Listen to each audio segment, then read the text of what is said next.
Hi everyone, fabulous. So I wanted to be talking tonight.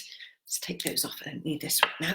So I want to be talking tonight about anxiety because it's a very, very specific emotion.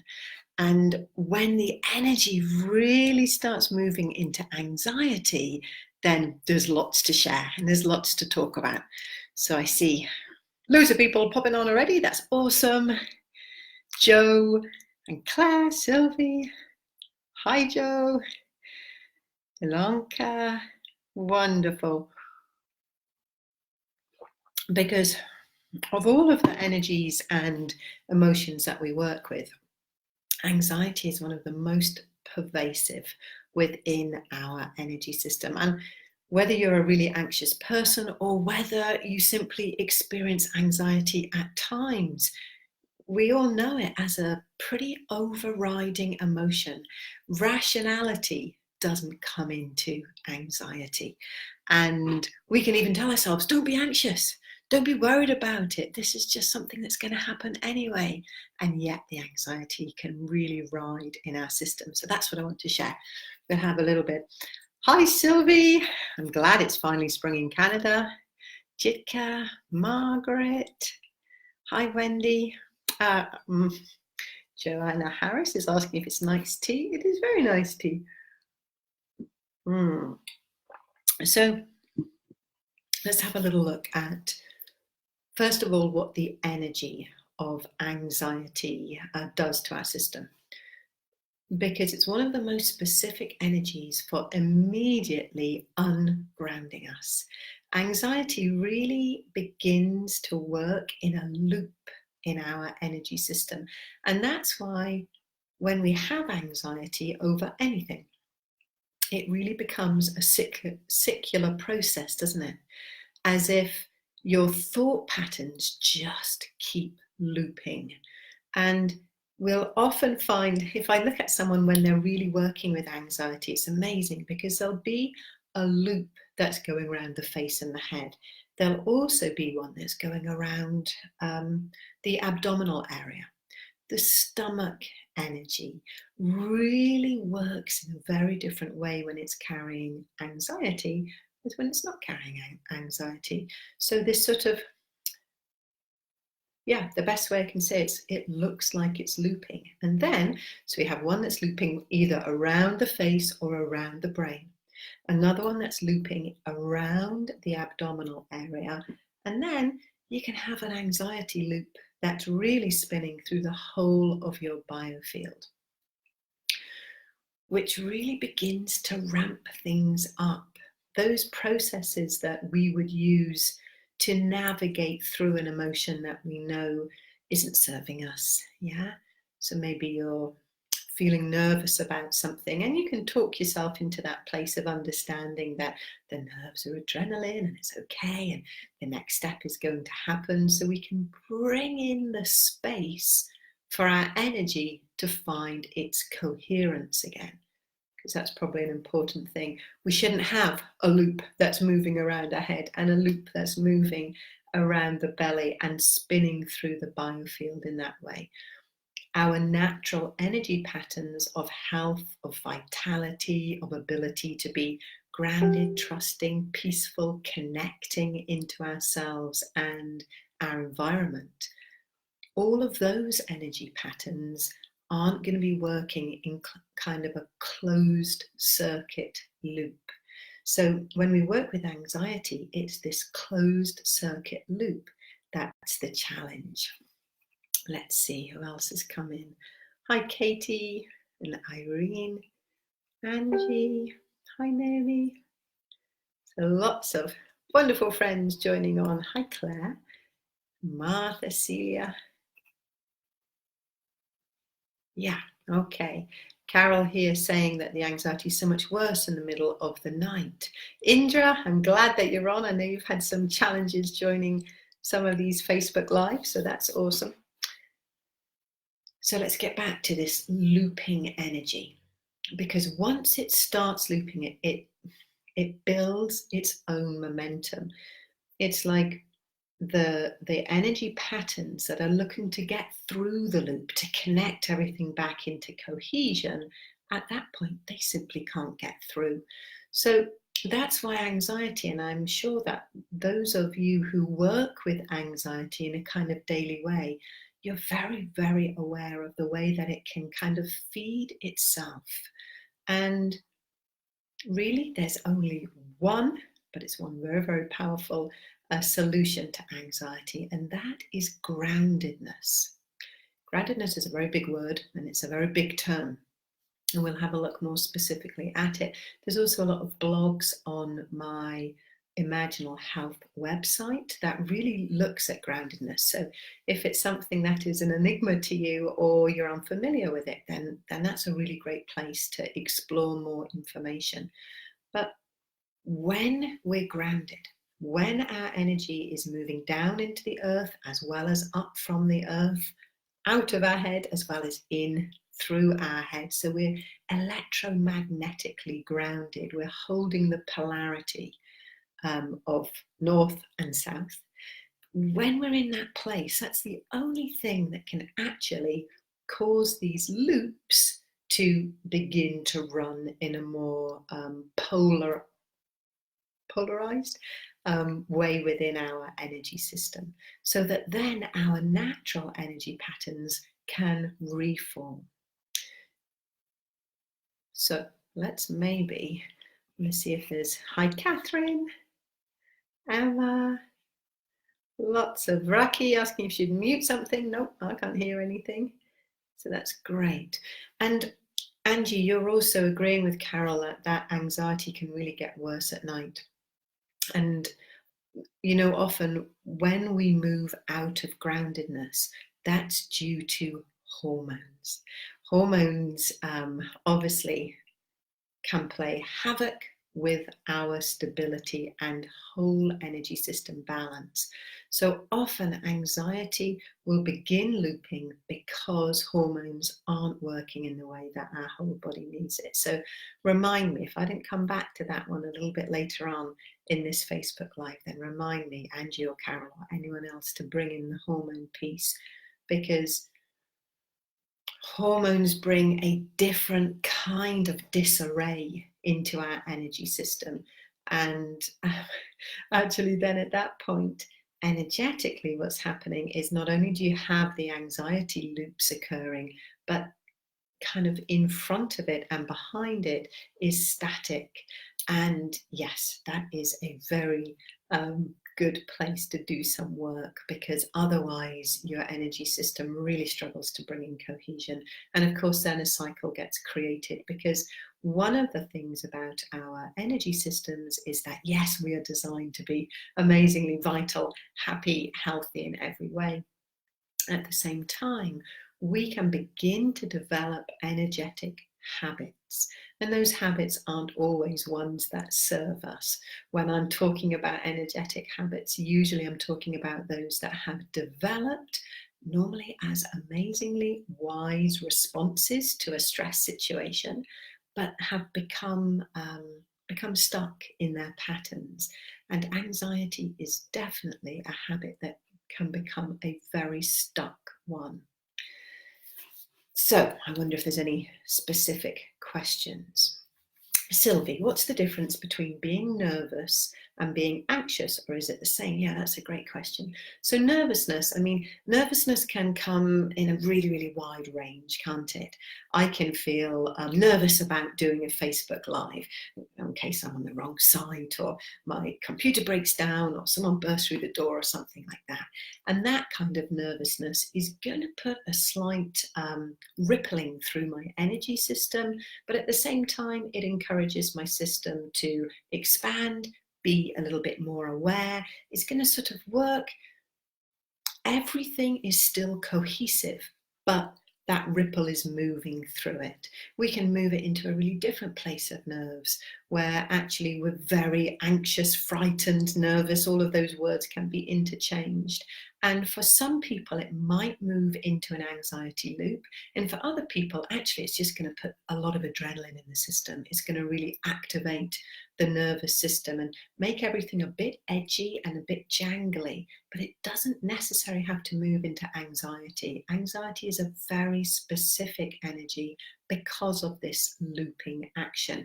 You can think that when we're in a closed circuit loop, we're no longer able to move with energy that is connective. That's a really key understanding.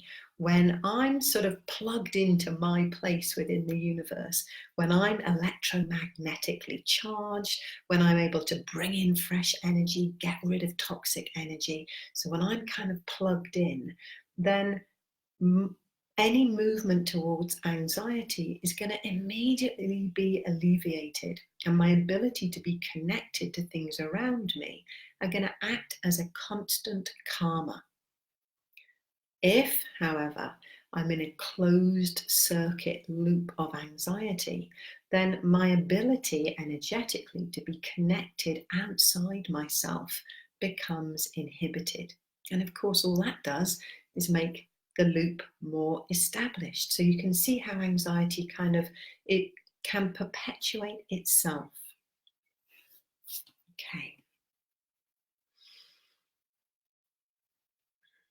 Okay, so Naomi, you're saying, sometimes I get what I call free-floating anxiety, feeling anxious, and it almost attaches itself to any reason.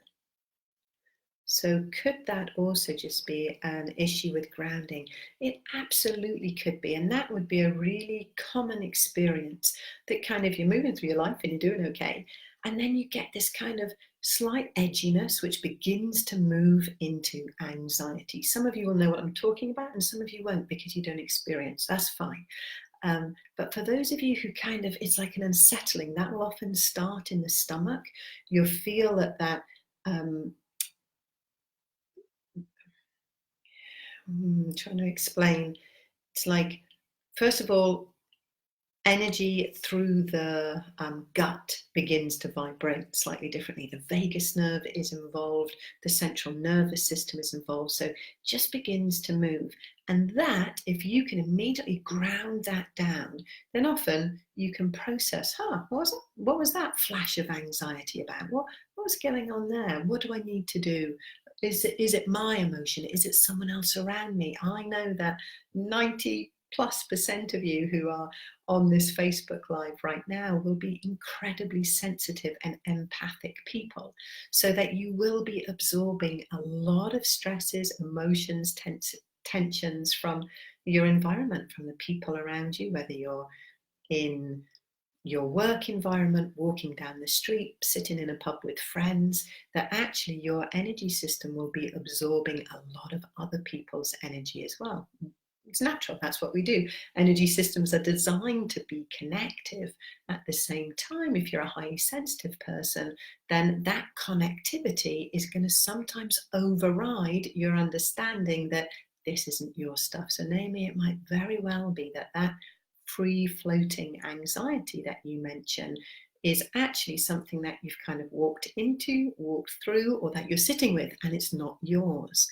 If you can identify that it is yours, then absolutely it might really be that you've just moved away from ungroundedness, a pattern of stress or a default habit starts to activate in your system, and you notice that there's kind of this edge of anxiety.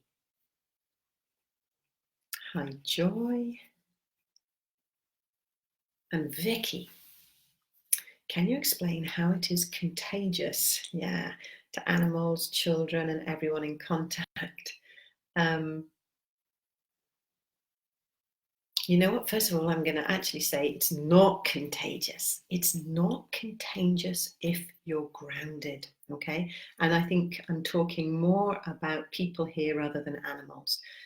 Animals work so incredibly closely with our energy that when they sense human anxiety, then they'll begin to move into either their own anxiety or simply just holding the space for human anxiety. So Animals can definitely move into that. Thinking of the big herd animals, but like let's say I'm feeling very anxious and I go and stand with a cow. Well, they're herd animals.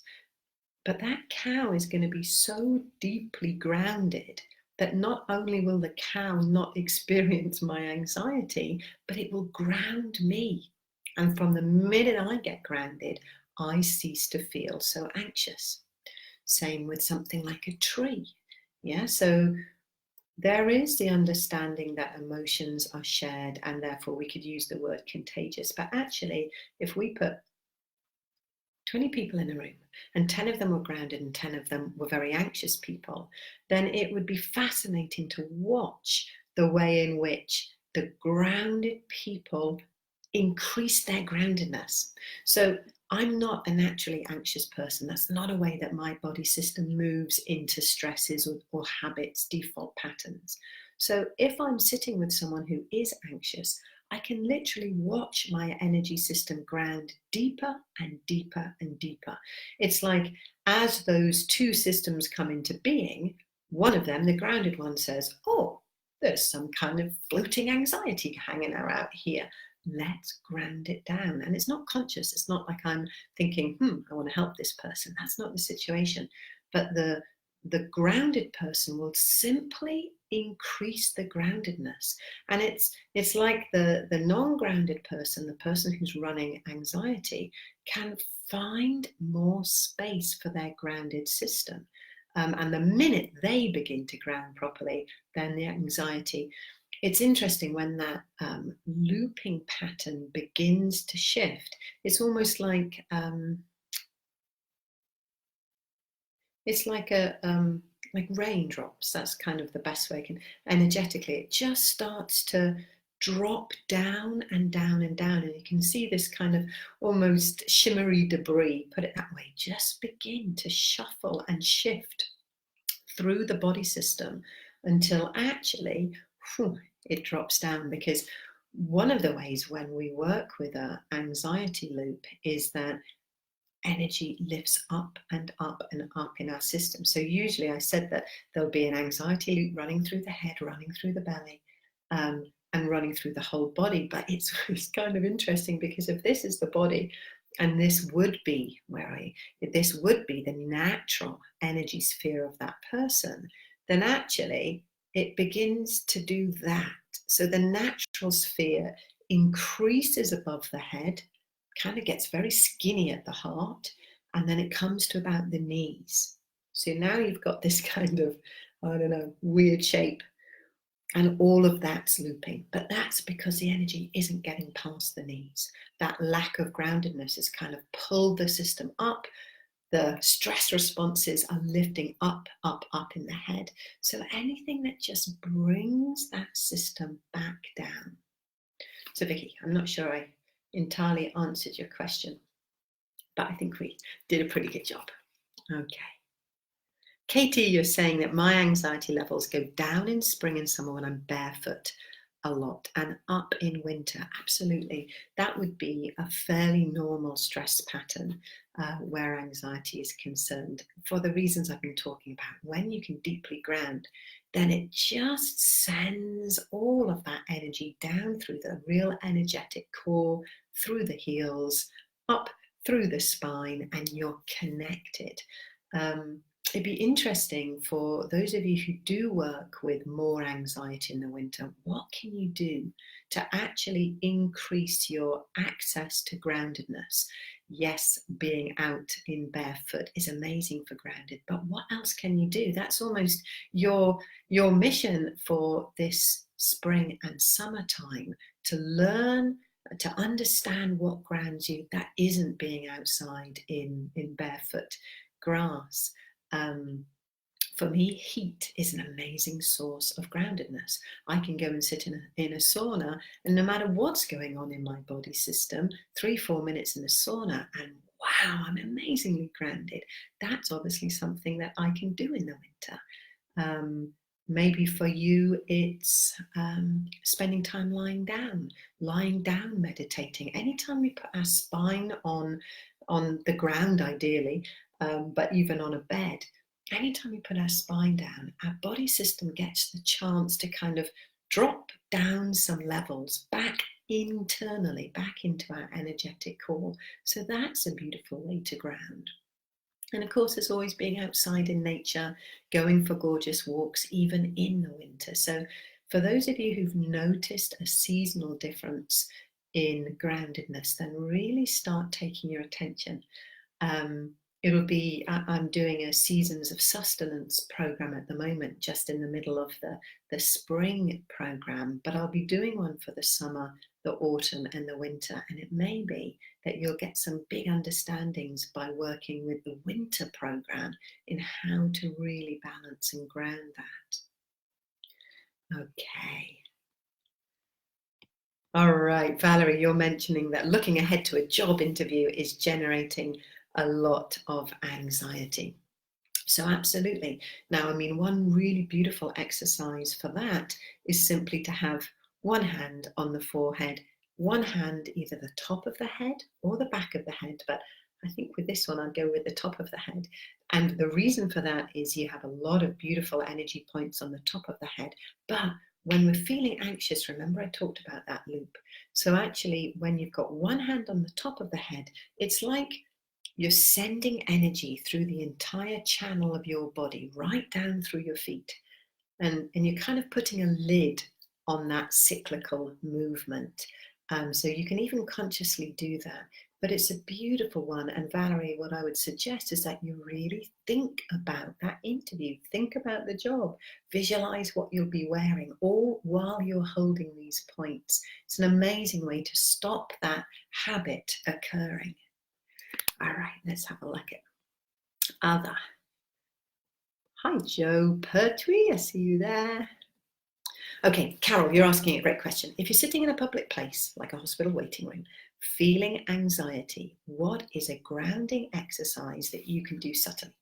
So if you're in a public place, then probably what you want to be doing is using your imagination, using your visualization skills, because that's one of the very, very fastest ways to shift our energy habits.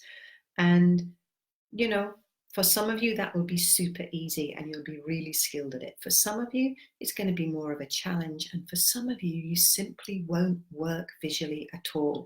And you'll be saying to me, visualization never works for me. And you're absolutely right. And it probably never will do, because that's not the way your body system responds. So if you're one of those that actually visualization isn't powerful, then what I would do is put both your hands on your thighs. And as you breathe in, you're going to breathe in energy from the feet into the body. Okay, so just as you breathe, let's do it right now. Both hands on thighs, and you're just simply going to breathe in. And if you can, then expand the belly as you breathe. Remember that there will be a loop going around on the belly. So we're trying to fill the space where that belly is actually holding the energy that's cyclical, that's kind of helping the anxiety grow. So taking a breath in and really helping that abdominal area expand. And as you breathe out, you're going to literally put a little bit more pressure through the hands. So you're just pressing on those thighs very gently but reassuringly. And relax as you breathe in. As you breathe out, again, just a little bit of pressure. Let's do that one more time.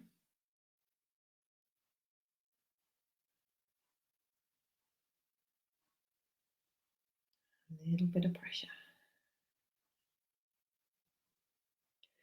By doing that slightly rhythmic pumping, so breathing in, relaxing the pressure, breathing out, just putting a little bit of pressure on the thighs. What we're doing is we're inviting a different cycle into the body. We're inviting a different rhythm. So these anxiety loops that are occurring, it's almost like the wisdom of your body system says, hey, there's another option. And that option with the hands flat on the thighs, if you can have both feet on the floor, even better, because what will happen is that the electromagnetic energy of your hands will be really reminding your legs that they are part of the whole flow in your body. Remember I said that when we feel anxious, we get very, very cut off through the knees. So by having the hands on the thighs and just engaging with breath and in that slight rhythmic pressure action, then wow, it's like the energy can move back through the feet, and through the feet can then go into the ground, and suddenly we're grounded again, and those anxiety loops will begin to dissipate. So that's one way that you can work with anxiety in a public place. And the other one is simply through visualization. And of course, you can do them simultaneously. So you could be having your hands on your thighs and doing what we've just done as you visualize anything for you that is deeply grounding. Some people will really visualize standing in a shower or under a waterfall and just having all of that energy coming through their system. Some people will think of a little tap at the bottom of the spine that they can just turn on, and all of that tension in the body will just drop, and even the shoulders will release and relax. So many of you will have different ways that you can bring in an instant visualization to transform your energy. All right, let's have a look. Okay, Carla, you're saying good old stomach energy, grounding via food. Absolutely. Food can definitely be deeply grounding. And Emma, you're mentioning that good old comfort food is really helping. Absolutely. Yeah, anything that, there's such a trend at the moment to clean eating. And we, depending how our body type is and our relationship with food, often what we're looking for in our grounded system in our body is nourishing food. Now, you're going to define what nourishing is for you. It might be a really rich smoothie. It might be a hot soup. It might be bread. It might be baked beans on toast. Yeah, you're going to know what it is. Or if you don't, then ask yourself that question. What are 5 really comforting, nourishing foods?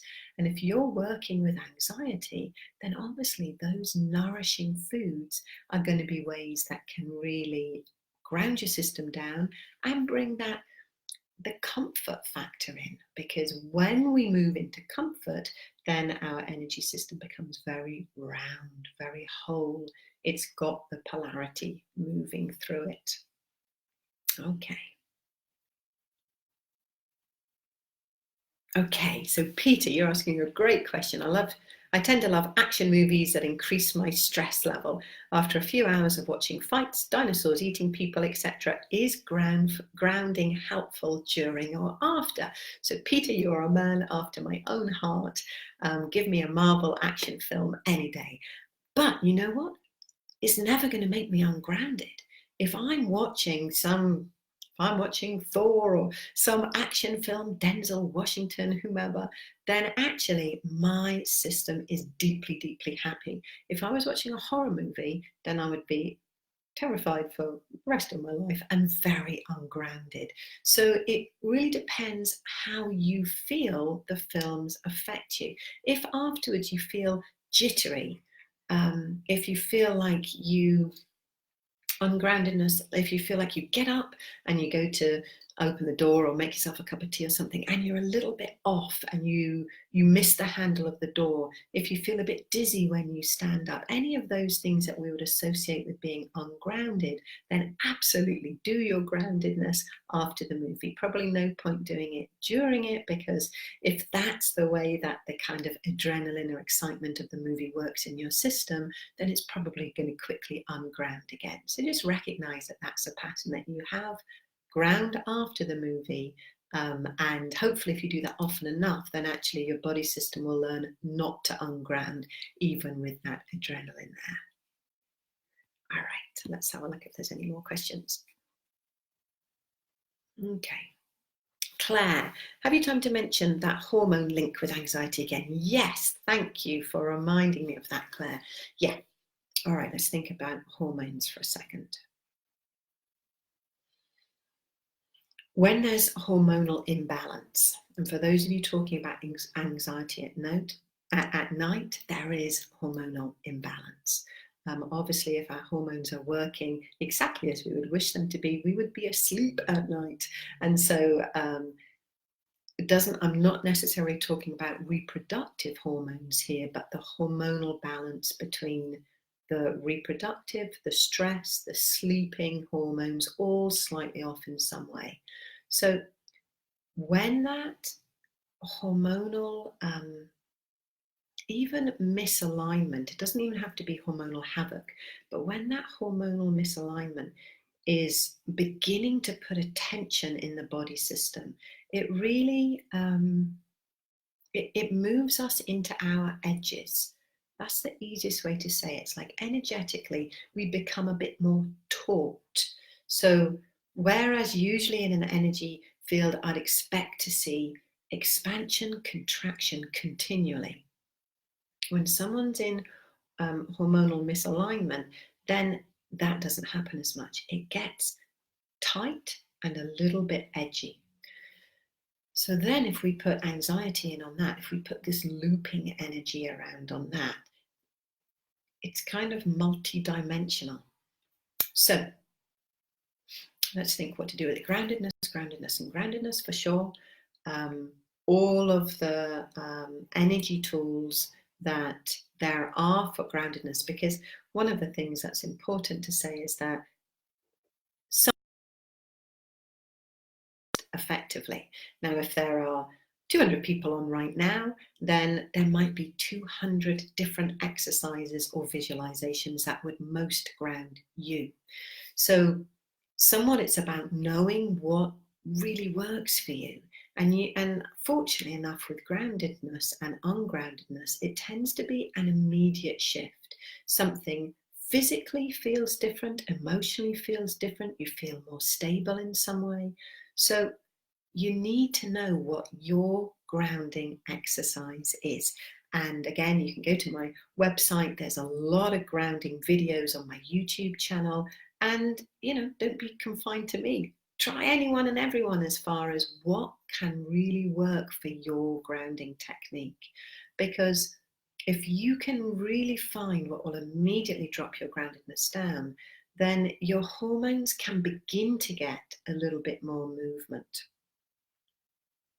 Let me just think if there's anything else I really want to say about hormones. It sounds like we should do some Facebook Lives on hormones, actually. Yeah, actually, the one I would say is skin. Our skin has amazing sensors and receptors in it, and it's kind of a fast track way to ask hormones to come back into balance. I'm not saying it will right all hormonal imbalances, but it's like a reset button happens simply when we stroke the skin. And if you're working with hormonal causes of anxiety, then I would always stroke the skin down. So I'd start at the head. Let's do it. So let's just pop our hands over our eyes with fingers on the forehead. Take a breath in here. And then really gently, almost just so that you're mostly touching the skin, just smooth down the face.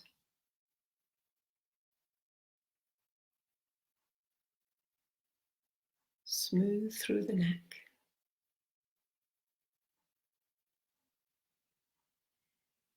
Come over and just smooth down the arms. And if this can be on skin, all the better. I've obviously got a cardigan on, so I've lost the power of it in my energy system now. But when I pick it up on my hands again, then the skin really responds. So if you're at night, if you're in your nightie, then this is a great thing to do. Touching as much skin as you can. And just smoothing, really, it's like I'm almost touching the skin. It keeps touching and then not touching. So I'm stroking as gently as I can, all the way down the body. And if you're lying down, if you're sitting down, then just simply get to your knees, and then you can just move your hands down towards your feet. But obviously, if you're lying in bed and you're feeling that anxiety, then you can just bring the body down the front and then just continue your hands down beside your body. So that's the one that it's like the skin and the nervous system starts calling to the hormones. That's what happens energetically. It's like saying, hey, remember the flex, the flow, the movement. It's a very powerful reset. Okay, I think, looking at the clock, that is that's time to finish. Thanks for the brilliant questions. Really love it. And yeah, I'm going to leave it to someone to remind me to do some series on hormones as well. I'd love to do that. We are going to work with a few more emotions on this Emotion is Energy in Motion series, because it's fun and it's really great information to be sharing. So I want to look at, yeah, 3 or 4 more of those, but then maybe we'll move on to hormones, because hormones can cause such powerful shifts in our systems. All right. Thank you for all the hearts and the love and the everything else. Loving seeing all of that. And join me again in a couple of weeks. Thanks so much. Bye-bye.